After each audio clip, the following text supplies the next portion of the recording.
Hey guys, have you booked a cruise and now it's almost time to check in for that cruise? Well, let's talk about it. Let's talk about checking in for your Disney cruise. Hi, I'm Nikki and I'm a travel agent with Effortless Travel.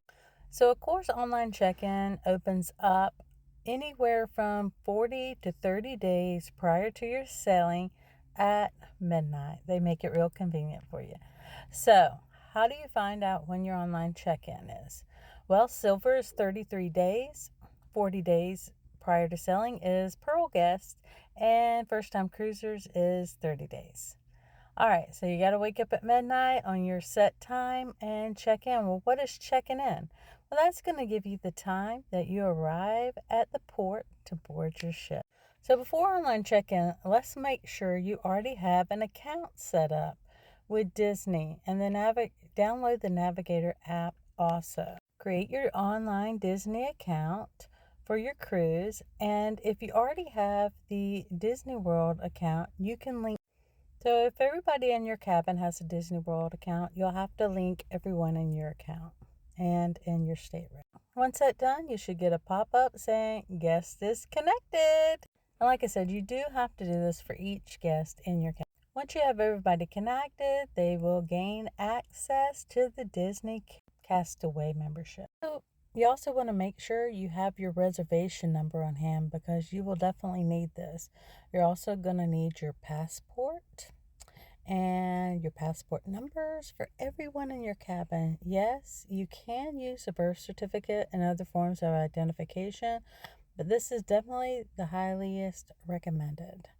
Now, you're going to need to be able to take a copy of the passport and make sure that all the numbers are showing clearly and properly. And you have to scan this, and it has to be a JPEG. It can't be any other form. Make sure, like I said, it is a clear image. So this has to be done for each person in your stateroom. So make sure you have all that documentation with you when you go to check in. Second, you're going to need a headshot. Glamour shot time.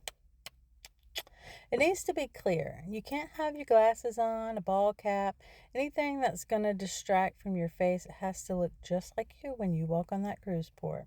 Even if you have babies, they have to have that headshot. All right, you're going to need a credit card. You're going to need a credit card to set up your online expenses.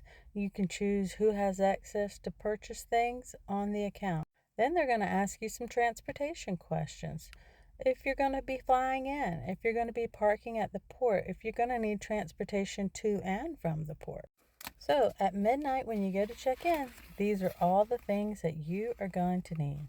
All the guest information, all their security photos, all the passports, birth certificates, credit cards. They'll also ask you some medical questions if anybody needs any kind of assistance, if there's anyone pregnant, if you need anything for any kind of kids or toddlers, like a pop-up, pop and play and pack, whatever it is. Once you get through with all that, that's when you're going to get your arrival time.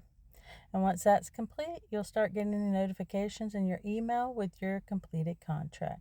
Now you can download this to your wallet or you can print it in your boarding pass. Getting your finalized information, you may not receive the email until about a week out, and you'll know you're finally ready and you have been approved to board when you get that document that says everything has been verified. You are all checked in. Again, this is Nikki. I'm a travel agent with Effortless Travel. And hit that like and follow if you found this helpful.